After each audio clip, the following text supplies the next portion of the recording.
time, Sister Miller was singing time I did the Go Along with the Come Follow Me lesson, and this week we learned about He Prepares a Way. This was kind of a special week for us. The teachers had to go into a training, and so I had the whole hour. So we took the first half of the hour and we learned He Prepares a Way. In the second half of the hour, we talked about temples, sang about temples, and I taught the kids how to draw a temple.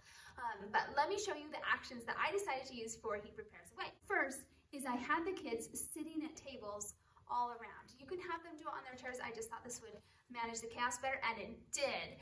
And I had these papers, and they had to buddy up with someone, so two people working on one page, and they colored each of the pages for our song so that we could have our flip chart. So while they were coloring their page for the flip chart, I had the song playing. We were able to play it 3 times while they were coloring and putting it in their packet, and that helped them get used to the melody, get used to the chorus, and I would ask them questions like, do you hear something that they keep saying over and over? He prepares a way. That's right. So I was able to emphasize that. So once their pictures were all colored, we brought one picture up at a time, and I taught them the actions. He led Lehi and Sariah to the promised land. He gave light to Jared's brother. So here's Jared's brother with his outstretched hand. So I had them like, God was touching the stones to make the light. He heard and answered Enos, shielded Samuel. So here's Samuel standing on the wall, and he's shielding it. See how he's like deflecting all of the stones and the arrows? Shielded Samuel on the wall, freed Amulek and Alma when he made the prison fall.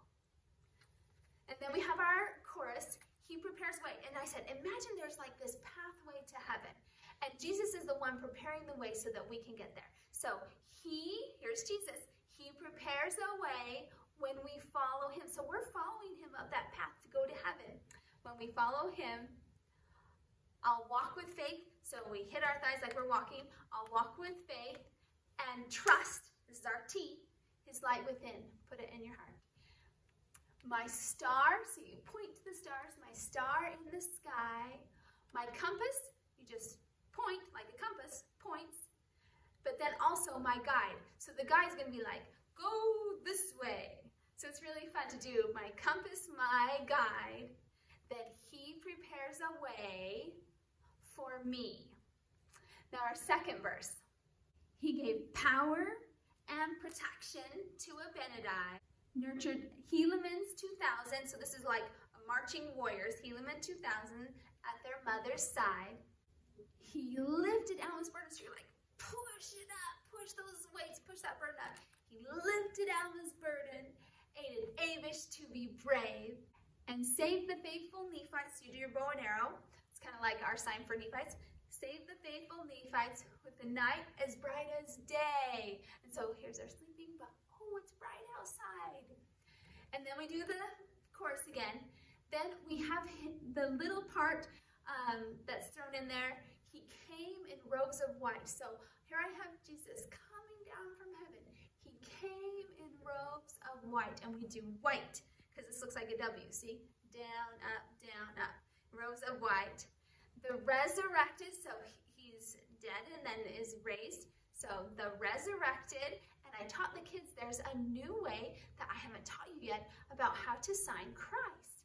And that's taking like a C and going across your body, kind of like a sash, like a royal sash. So we're going to do the same thing with our markers. The resurrected, and then we'll go from shoulder to shoulder, Christ. And I try and do opposite to what they will do. Like normally you would go from the left shoulder down to the right. And so when I'm facing them, I do this so that they do their left shoulder to the right. All right. So then, one more thing. At the very end, it says he prepares a way 3 times. So what I do is he prepares a way, and then we put them together, us with Jesus. He prepares a way for me, and we both go to heaven together. So that's how I end it. So since I still had more time, and I wanted to hit some Isaiah stuff about the temple, I said, keep your markers, and I handed out a piece of cardstock because I wanted to be a really nice paper for them to feel like they were coloring on, not just one they're going to toss right after church. maybe they'll hang it up. And I taught them how to draw a temple. So what I did is I watched the video. I'm gonna put a link below. It's from the Gospel for Kids YouTube channel where he teaches how to draw a temple. So I watched that, I practiced, and that way I could be the ones teaching the kids. And I had my paper up here and I showed them how to draw the temple. But I told them I wanted them to be creative, how they wanted their temples to look. So I let them have some creativity. So what I did is I would draw something and then I'd have them draw something, then I'd draw something, have them draw something. And basically I drew the main outlines, but then I wanted them to put in the details like the snow, the trees, the windows, and anything in the sky. So I just taught them the very basic outline of the temple and the mountain. And then while they were putting all the details in, we turned on, I love to see the temple. You can also do, the Lord gave me a temple, especially since the second verse talks about going to the temple. And we just played those over and over. I encouraged the kids to sing while they were decorating their pages, and it was really special. Here's my beautiful rendition of the temple. This is my son's awesome drawing. He is 5, what he drew of the temple, and my daughter who just turned 8, her temple picture. Oh, I didn't mention, but I did read to them the scripture and see if they could figure out what Isaiah was talking about. What is the mountain of the Lord? What is the house of God?